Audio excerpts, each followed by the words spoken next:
Leil HaSeder, 15 steps of going up towards personal redemption, personal geula, to free ourselves, to rid ourselves of our own Paroh. The Haggadah is full. It is full of so many things that are focused on. There's no shortage of Haggadah put out every year, maybe hundreds, if not thousands of new Haggadahs every year. V'kama thousands of Pirushim do we have? There's one part of the Seder which we read quickly, and it could be that maybe this year we'll read a little slower. So there's a part about the Makot, the 10 plagues in Mitzrayim, in Egypt. Rabbi Yehuda hayanosen behem siman. Rabbi Yehuda gave them a siman, a sign, more accurately, an acronym. He took the 10 makot, the 10 plagues, the 10 makos, and he divided them up into 3 groups. Datzach, 1, 2, and 3. Adash, 4, 5, and 6. And Ba'achav. The question is, what's he trying to tell us? Is he just trying to tell us a way to remember them? It's not so many. 10 is not so hard to remember. Or is he telling us something more? So let's first zoom out. I know we're on Zoom. Let's zoom out and try to figure out what is the point of the plagues. So Narita and Boaz were here. I would ask them, but they're not here. So I can't ask them, I guess. But what's the point? So classically, the answer that's given is very simple. There's a nation which afflicted us.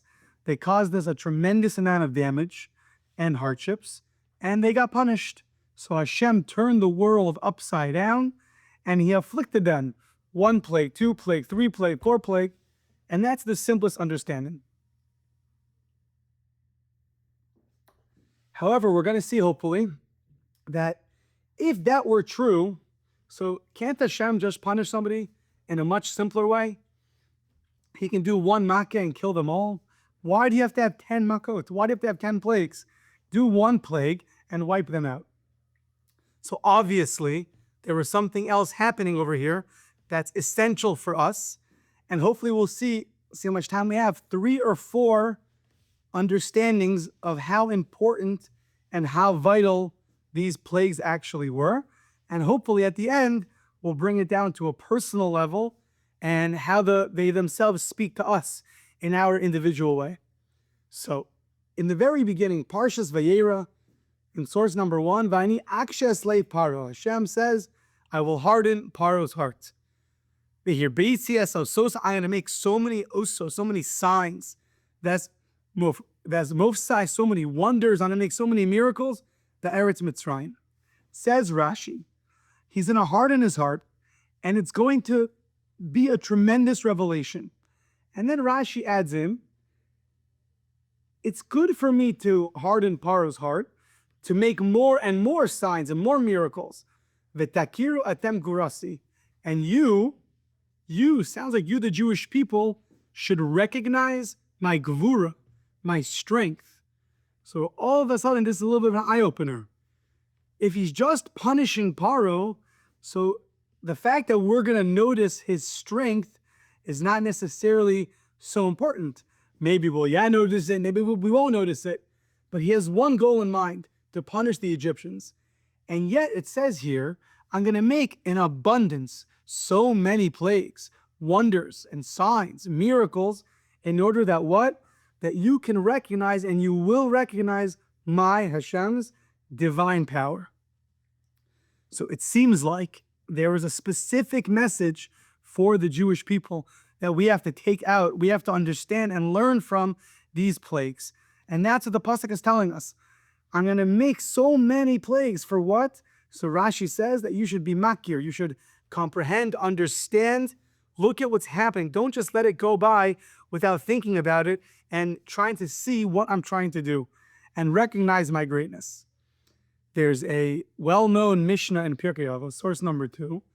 Asara nisim nasu lavosenu b'Mitzrayim. 10 miracles happened to our forefathers in Egypt, our ancestors in Egypt.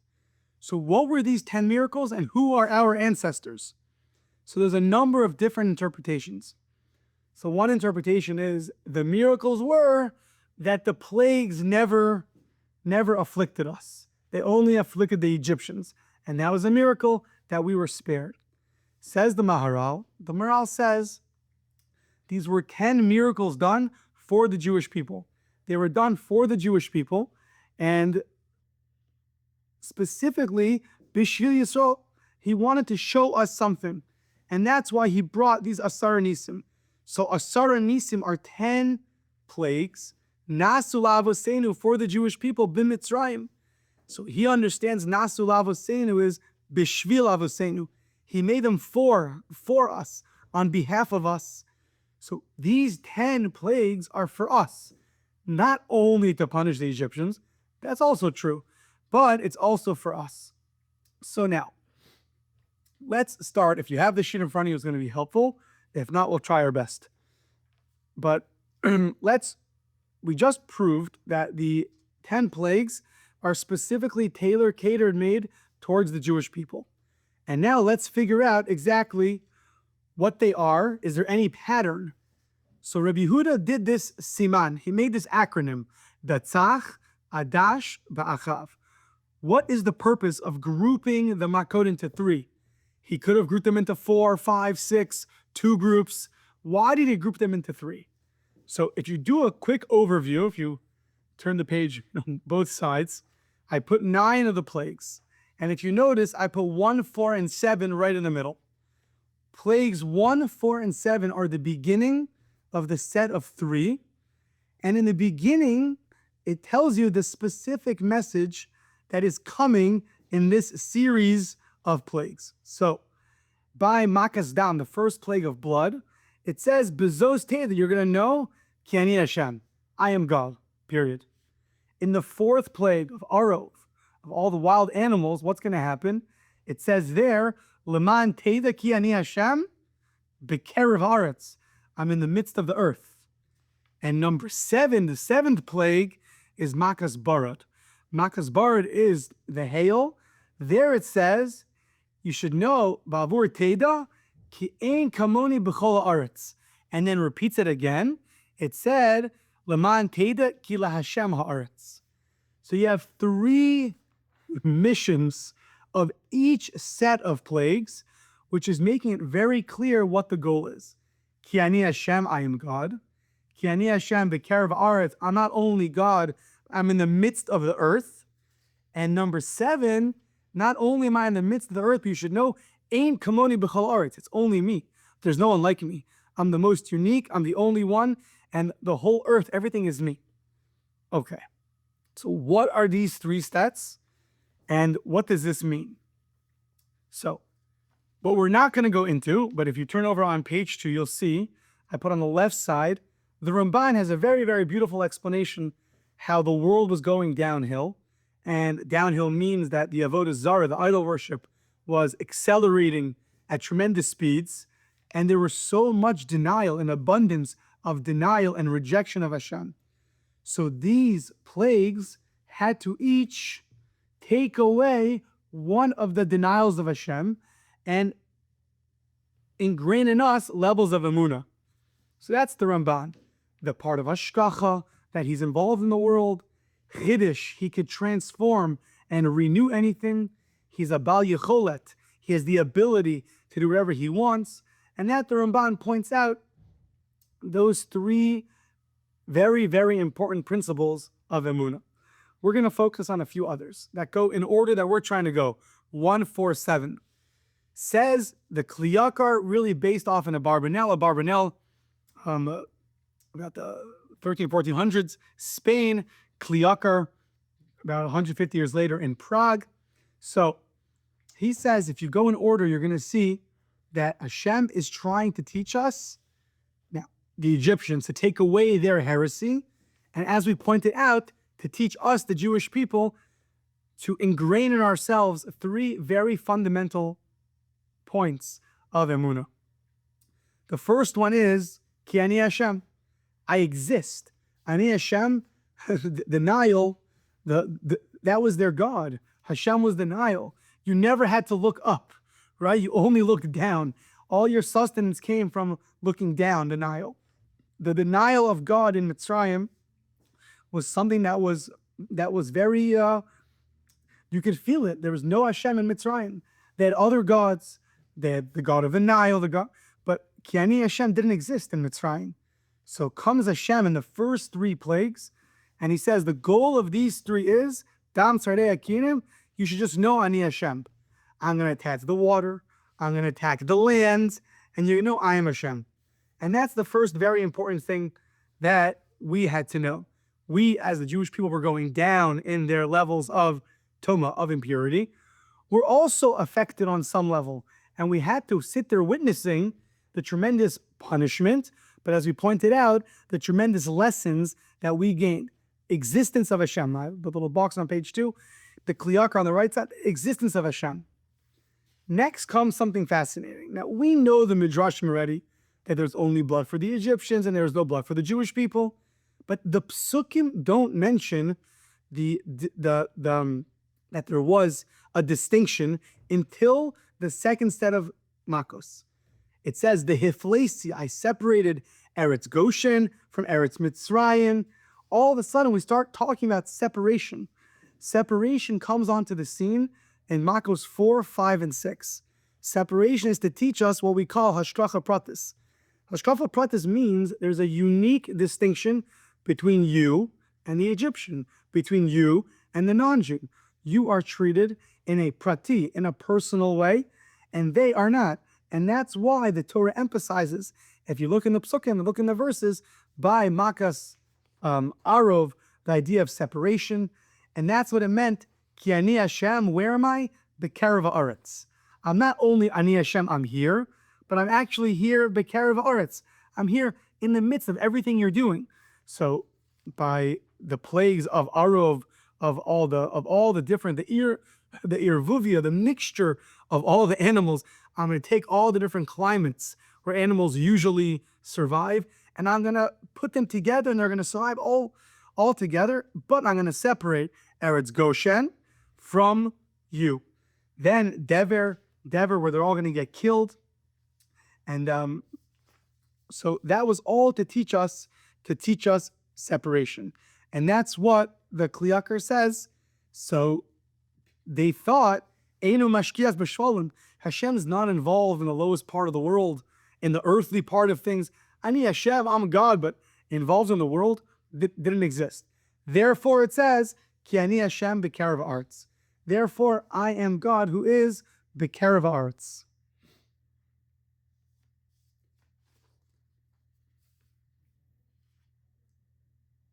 Yeah.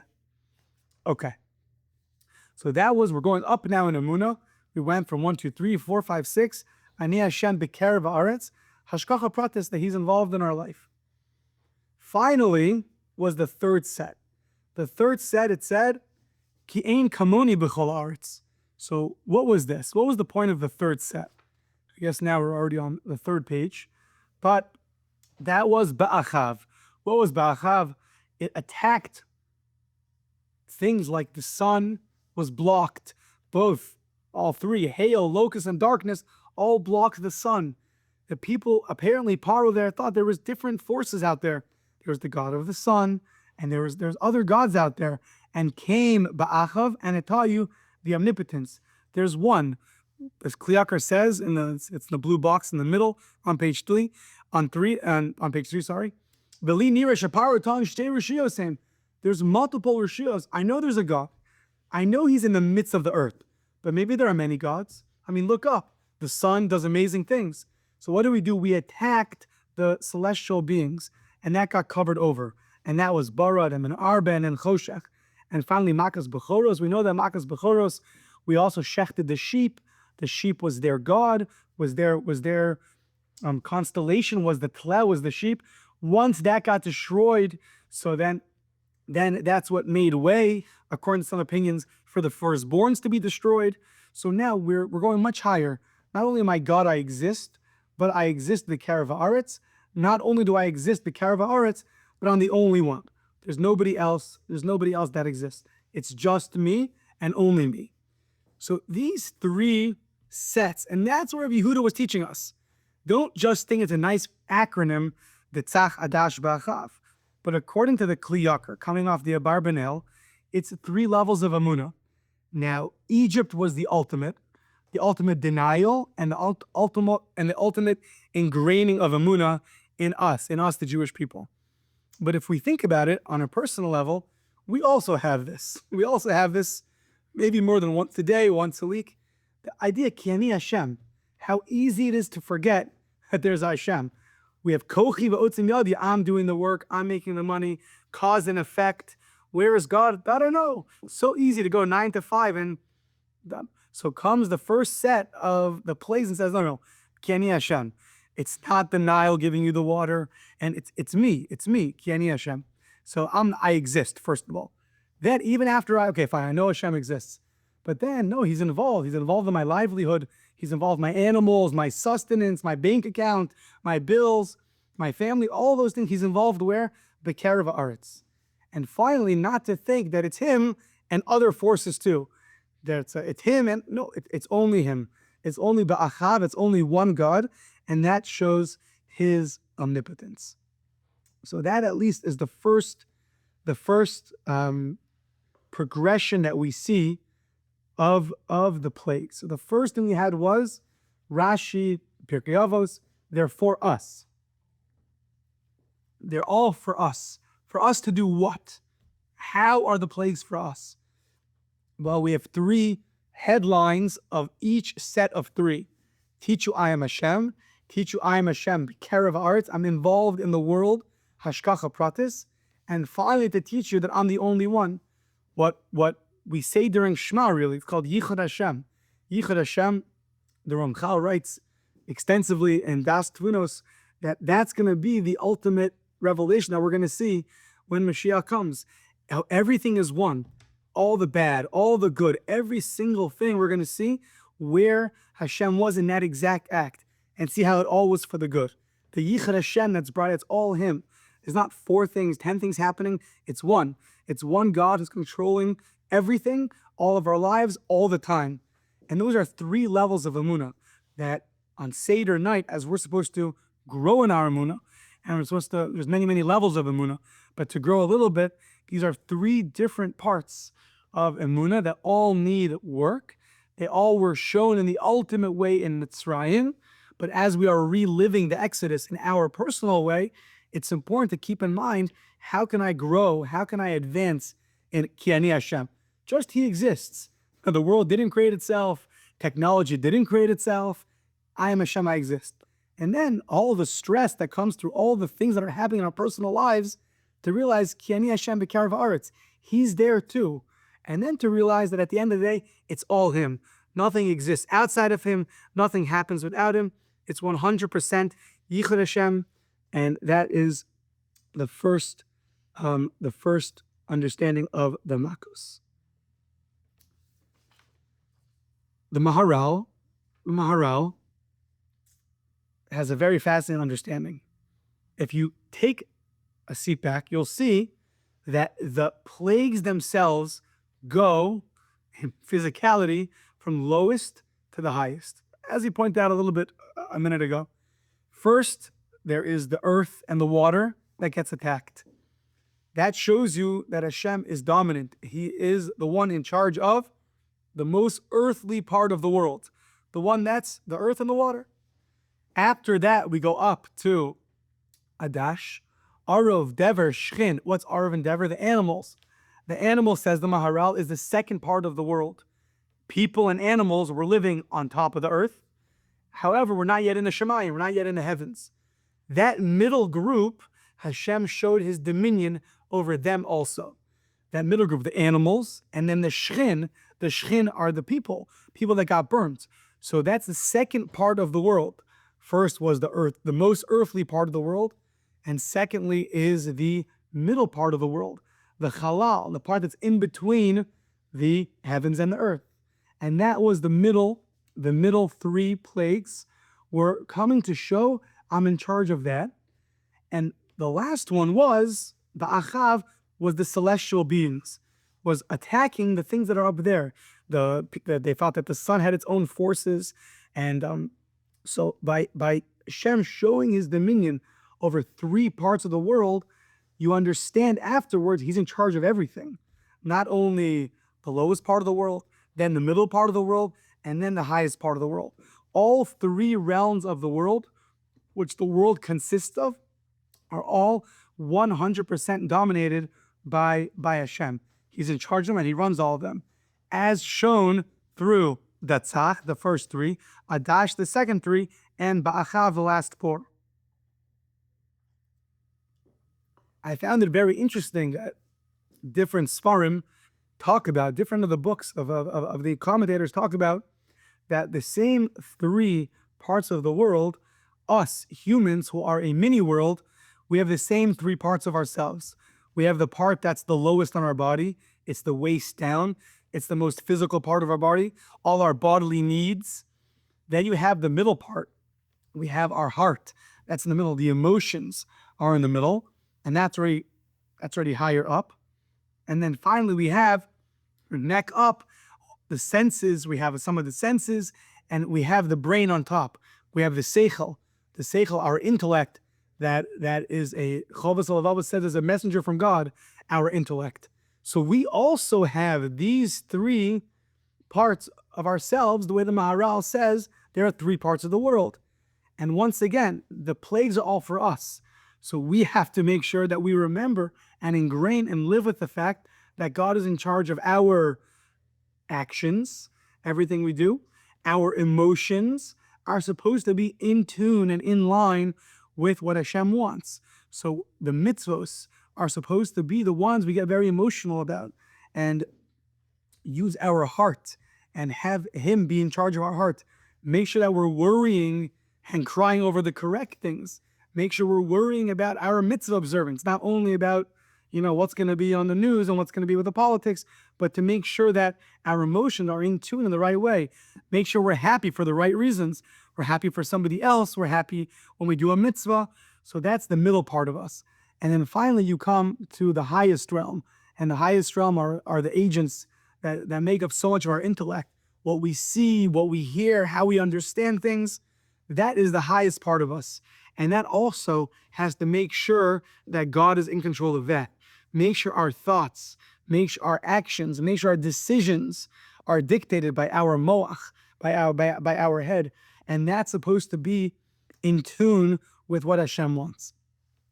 There's a very nice comment that's made by Bilam.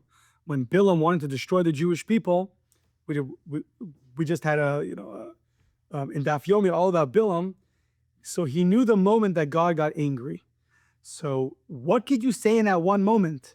The commentators ask. And they answer the one word, kalem, destruction. That one word you can utter in that moment that God gets angry.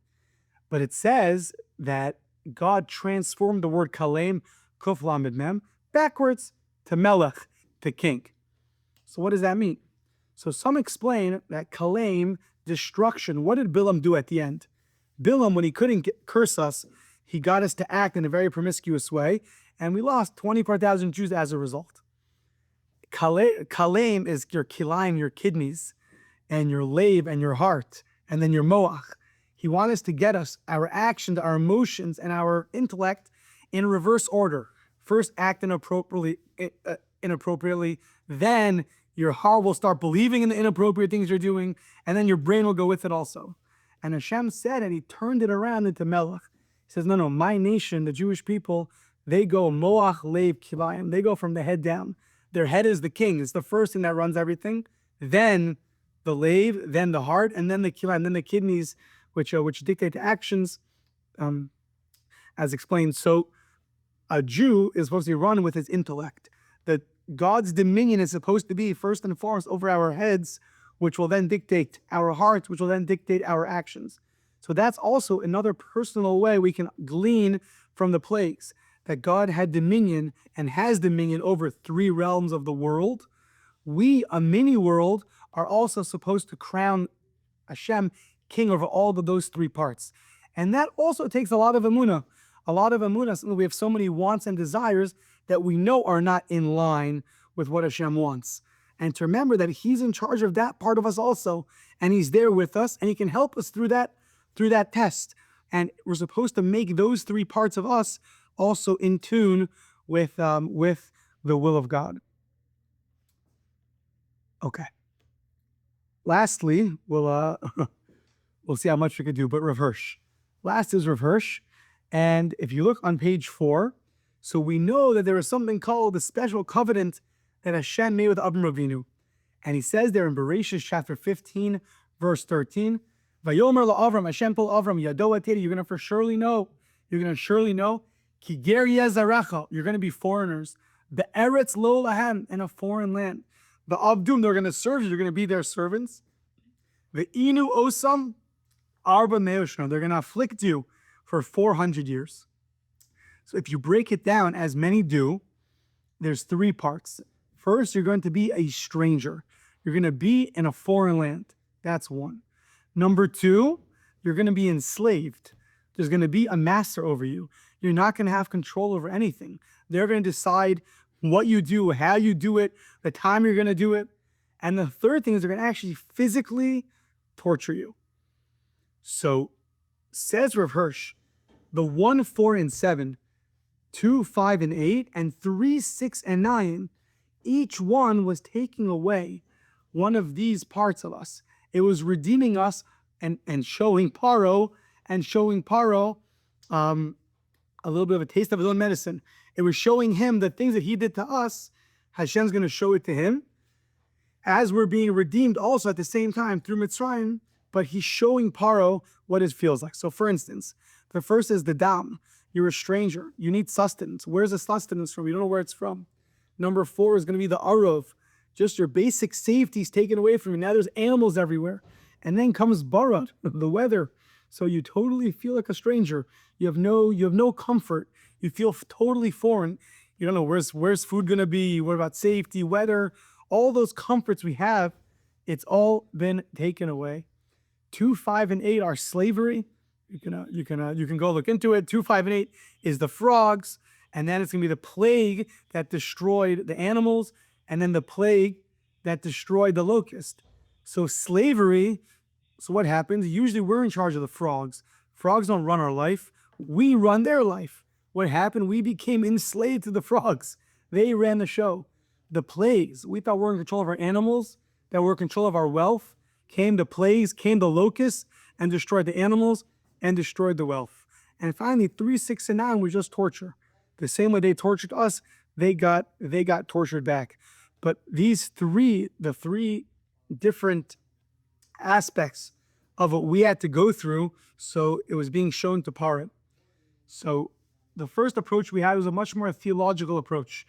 3 denials of Hashem's existence, his divine providence, Hashgacha Pratis, and his omnipotence. Those 3 things were gained.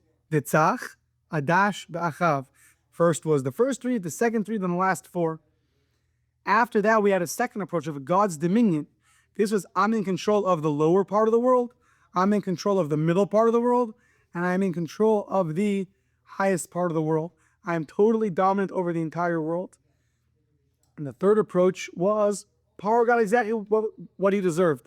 He was made to feel, and the Egyptians were made to feel like strangers, slaves, and they were tortured. Fourth approach that I'd like to suggest is to plug it into these different steps. But so much of the Seder night is geared towards our redemption. Our redemption means we got removed, we got redeemed from a nation, a goy mikerev goy. We were a nation within another nation trapped, and we were redeemed, and we became the Jewish people. The Mesilas Yesharim, the Ramchal writes that Paroh, we all have a Paroh. It's called the Yetzer Hara. The same way Paroh made them work, day and night, Yetzer Hara makes us also get distracted day and night in things that are nonsensical, things that are not the things that we're supposed to be focused on in our life, things that are taken away from Hashem being in the front seat of our life. So the question for us as we go through the Seder, through all 15 steps, but specifically when we're reading about all the miracles that happened in Egypt, who is our Paroh? The first 3 we pointed out, whether he was proving he is Hashem or whether he was proving his dominion over the lowest part of the world. Who is our Paroh? Where does he rule over us? How much is he ruling over our actions? Do we have to answer the text message? Do we have to respond to an email? Do we have to always run to the next thing that we... Who's in control? Is that our Paroh making the decisions? Or is that us with Hashem making the decisions? Who's ruling over who? Us over the Yitzhara over us.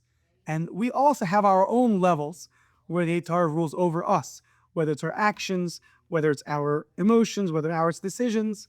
So our Paroh, who is he? And where is he? Where's the Paroh saying that there's no Hashem? And then we're saying, no, Ani Hashem, I do exist. Where's the Paroh in our life that's saying, Hashacha Pratis, it's all coincidental. What a coincidence, that's so nice. Where is that Paroh in our life? And then we redeem ourselves from him also. And finally, the third Paroh, the one that's showing that everything is God, all the stress and all the good and all the hardships, whether we understand it or not, but it's all echad, it's all one. There's no separations when it comes to Hashem. It's one dominion, it's one yichud Hashem, one unity of God. And we also, how many times do we like to do mitzvahs when we're in a good mood. When we're not in a good mood, it's much harder for us. But hold on, the same Hashem put you in a good mood, put you in a bad mood, put you in this mood, gave you this life circumstance. He's in that part of our life also. So the fourth approach is, can we break ourselves up into different parts and figure out where is Paroh there and how is he ruling over us? And Pesach night is misugal, it's special, it's unique that a Jew, no matter where he is and how far he is and how many doubts he has, he is able to come out ruling over Paroh. He can also slaughter the, so to speak, God of the Egyptians, slaughter his Yetzer Hara, destroy it, and redefine himself as a free man, someone who's free and not limited and not inhibited by our Yetzer Hara. So the Pesach night is supposed to be a progression, just like the 10 plagues weren't one plague, but it was 10 plagues. Like Rashi told us in the beginning, to show my strength. You should see my strength. So we should also, God willing, grow in realizing that the parts of our life that are the hardest, that's where we also have to find God's strength. And to remember that 2 of the 4 sons, the Rasha, the wicked one, and the Ein Yodei Lishol, the one who can't ask, they get the same answer.